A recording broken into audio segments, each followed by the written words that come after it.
Vieira 2025 mais. Fiel à nossa identidade, em sintonia com os novos tempos.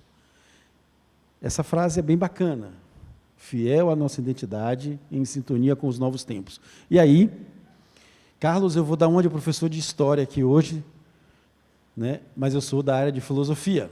E eu vou dizer o seguinte: inovação é a tradição que deu certo. Esta frase não é minha, essa frase foi cunhada por uma professora, quando eu estava fazendo um curso há uns anos atrás, que ela dizia: inovação é a tradição que deu certo. E aí eu vou fazer um pequeno passeio histórico. Esse colégio, só um colégio de 113 anos, como o Colégio Antônio Vieira, é capaz de, ao longo da sua história, ir inovando de acordo com o tempo, respondendo às necessidades de cada tempo, respondendo às necessidades do contemporâneo. Este colégio, quando ele chega nesta região do Garcia, ele chega somente para meninos. Entre os muitos meninos que estudaram neste colégio, tivemos a figura de Jorge Amado, um jovem que vem de Ilhéus para Salvador, e que muitos dos filhos de vocês, em algum momento na caminhada neste colégio, tiveram a oportunidade de fazer alguma leitura de algum paradidático de Jorge Amado, daquele que foi ex-aluno deste colégio, sendo matéria de estudo e de discussão nas aulas dos filhos de vocês. E isso foi um marco. Anos depois, este mesmo colégio resolve dar um passo e decide que o Colégio Antônio Vieira não seria mais um colégio apenas para os meninos, e seria um colégio também para os meninos e para as meninas. Com certeza, naquela época, naquele momento, isso foi uma revolução muito grande. Com o passar do tempo, esse colégio vai ampliando, e cria-se aquilo que a gente vai chamar de Vieirinha, que este ano completa 60 anos. Este ano, Vieirinha completa 60 anos, 60 anos de infância. Com certeza, também, na criação do Vieirinha, foi um motivo também de muito movimento na cidade.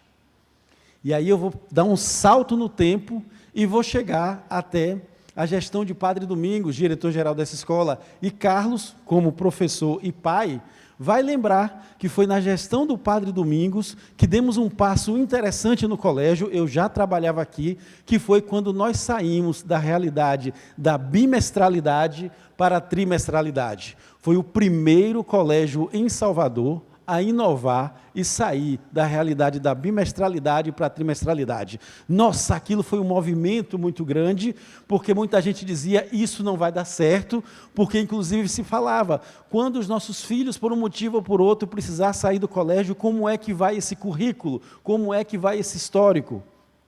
Bem verdade. O colégio teve coragem, deu o passo e saiu da realidade do bimestre para a realidade do trimestre, na perspectiva de que, para que o aluno pudesse ter um tempo melhor para fazer a sua aprendizagem e consolidar os seus conhecimentos. Hoje, não encontramos em Salvador nenhuma escola, nenhum colégio desse mesmo porte que trabalhe com bimestralidade. Todo mundo com a mesma formatação, inclusive colégios fora de Salvador. Pronto, e isso foi um marco. E as coisas caminharam. E chegou um outro momento também aqui no colégio, que, pensando na distribuição das disciplinas para as provas de sábado, o colégio criou a história do G1 e do G2. Naquele tempo, eu era orientador educacional e também foi um tempo de muita movimentação na escola, porque muita gente não entendia como era que ia funcionar aquela lógica e como aquilo podia dar certo. E deu certo, e caminhou, e avançou. Passa-se os anos e ainda no final da gestão do Padre Domingos, talvez alguns de vocês, aqui nessa plateia, tenham sido alunos ou alunas deste colégio e tinham um apego muito grande àquilo que chamava telheiro. Alguém lembra aqui do telheiro? Nossa, o telheiro era uma sensação. E no dia que se decidiu que era preciso desmanchar o telheiro para criar o chamado Pátio Centenário, em função dos 100 anos do colégio, olha só, 13 anos atrás. Nossa, a construção do Pátio Centenário né? Então, isso mexeu com a cabeça de muita gente, mas como que vão destruir o nosso telheiro? Era como se o telheiro fosse um espaço sagrado. Mas veja como o Pátio Centenário hoje é um local de convivência para os alunos, onde ali você tem as cadeiras, você tem as mesas, onde eles podem se reunir, e ganhou um novo sentido. E nós esquecemos do antigo telheiro, que teve a sua importância, e nos acostumamos com o Pátio Centenário. E aí chega a gestão da professora Mariângela, que vem com uma missão de embelezar e dar colorido a este colégio. Era um colégio de poucas cores, era um colégio que, mesmo trabalhando com a infância, e já com um Vieirinha tão solidificado, tinha poucas cores. E o que foi que ela procurou fazer? Procurou dar colorido ao Vieirinha. Os filhos de vocês, alguns quando estavam no Vieirinha, começaram nessa transição do colorido, do espaço criançando, do pátio aquarela. Passa-se mais alguns anos, e aí tem-se a brilhante ideia de construir um espaço de reserva de Mata Atlântica dentro do colégio. E aquilo que era o campão, deixa de ser campão e vira o bosque e um espaço de estacionamento. Quando o bosque foi organizado, as árvores que tinham ali eram como se fossem pequenos gravetos, coisas bem fininhas.